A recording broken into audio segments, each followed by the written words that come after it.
Majid, habari ya asubuhi na karibu sana katika matangazo yetu ya moja kwa moja. Njema kabisa. Asante sana kwa kunipa nafasi hii. Naam. Unalitazama vipi tangazo hili la Rais wa Marekani Donald Trump kusitisha mapigano kwa siku 5? Je, ni hatua ya dhati au ni ya kimkakati tu? Asante sana. Hii ni hali ambayo ilitarajiwa kwa upande fulani, kwa sababu ya mara tu baada ya tangazo la kwanza la saa 48 zile alizozitoa soko au wanasema masoko ya hisa yale yaliporomoka kwa kasi ambayo haijawahi kuonekana kwa miongo mingi, ikimaanisha uchumi sasa na sio tu katika Marekani lakini duniani kwa ujumla. Kwa hiyo hilo ndio lenye kumtisha Trump. Alipofahamu hivyo alikuwa hana namna, lazima jambo ambalo linamwathiri yeye na taifa lake pia, na yeye kwa maana ya chama chake na uchaguzi wakati unaofanyika mwezi Novemba. Kwa hiyo alikuwa kama mtu mbwa aliyeung'ata mkia wake mwenyewe anashtuka, na hii mara ya pili anashtuka. Mara kwanza ilitokea hivyo pia, soko liliposhtuka na yeye akashtuka. Kwa hiyo ni sababu kubwa. Kwa hiyo unaliona hili kama ni hatua ya dhati au ni ya kimkakati tu ya kusitishwa kwa mapigano?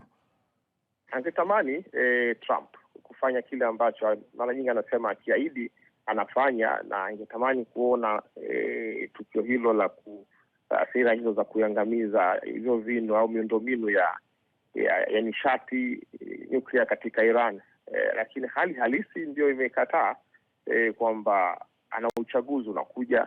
Wa Marekani wengi wanapata shida wanahangaika na bei za mafuta ya petroli na kadhalika, kwamba zimepanda, na wanajua sababu ni vita. Kwa hiyo inamkosesha ule umaarufu. Lakini marafiki pia wa Marekani wa Trump, kwa maana nchi za Kuba, nazo zimeshtuka kwa sababu wanaathiriwa sana na hivi vita. Hizi ni nchi za Kuba zenye kutegemea sana utalii, zenye kutegemea sana uchumi unaotokana na biashara za fedha, hizi uwekezaji. Hali iliyopo sasa hivi ni ngumu kwao, na kwa maana hiyo hawana vyanzo vingine, na vinu vyao au miundombinu yao ndio ambavyo Iran ilisema mara tu Trump atakapotekeleza hilo tamko lake, basi wao wakajiapiza, watalipa kisasi kwa kushambulia miundombinu ya nishati katika nchi za Ghuba ambazo ni jirani sana, na uwezo huo wameuonyesha. Kwa hiyo ilikuwa na shinikizo kwa upande wa Trump wa kufanya hivyo. Marekani na Iran zimekuwa na uhasama wa muda mrefu. Mazungumzo haya yanaashiria nini katika uhusiano wao wa kihistoria? Kwanza, katika kilichotokea, wanasema katika diplomasia ni face saving, kunusuru sura.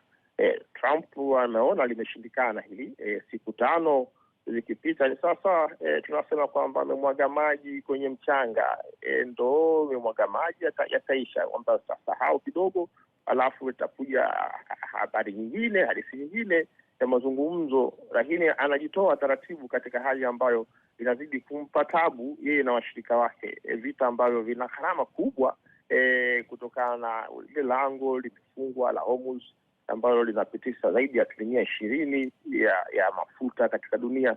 Kwa hiyo uchumi ndicho kigezo kikubwa kinachoonyesha kwamba vita hivi yumkini vitakwisha kutokana na hali kuwa ngumu za kiuchumi. Na vita vyote duniani lazima vikianza vitaisha. Vinaishaje ndio tunaotafuta, huu mwisho unakuwaje? Kwa sababu mfumo wa Iran ambao Trump alidhani angeuangamiza, ule mfumo ambao ulikuwepo umebaki. Ayatollah na wenzake hawapo, lakini Iran bado ipo katika wiki ya 3 ya vita. Ndicho kitu ambacho kinashangaza ulimwengu, kinamshangaza pia wa Marekani na washirika wake, kwamba uwezo huo bado wanao wa kurusha makombora ya kuvuka kufika hata bahari ya Hindi. Sawa. Na kwa kumalizia kidogo tu hapa, uamuzi huu sasa wa Marekani unauona ukituliza walau kwa kiasi mgogoro huo, na pengine kuruhusu sasa mlango huo wa Hormuz kuanza kupitisha walau hiyo mizigo? Ni kweli kutaiona hiyo hali inaweza ikatokea, ni kwa sababu bei ya mafuta iliyopanda kutoka kabla ya vita ilikuwa inazungumzwa pipa la mafuta kwa dola 70,000. Leo tunazungumzia jana $114 za Kimarekani kwa pipa ni gharama kubwa zaidi ya inakwenda kwenye mara mbili, na vita vikiendelea, hofu ikiendelea, itazidi. Kwa hiyo tumeona meli za India na meli za China zinapita, zile ambazo hazina shida na Iran. Kwa hiyo utakuwa na hiyo hali ya kupata usuluhishi au hali ya kuruhusu meli zipite ili soko litulie.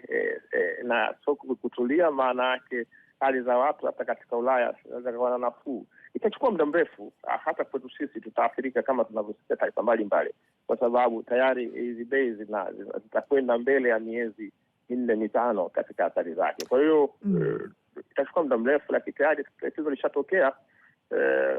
Wanasema majuto ni mjukuu.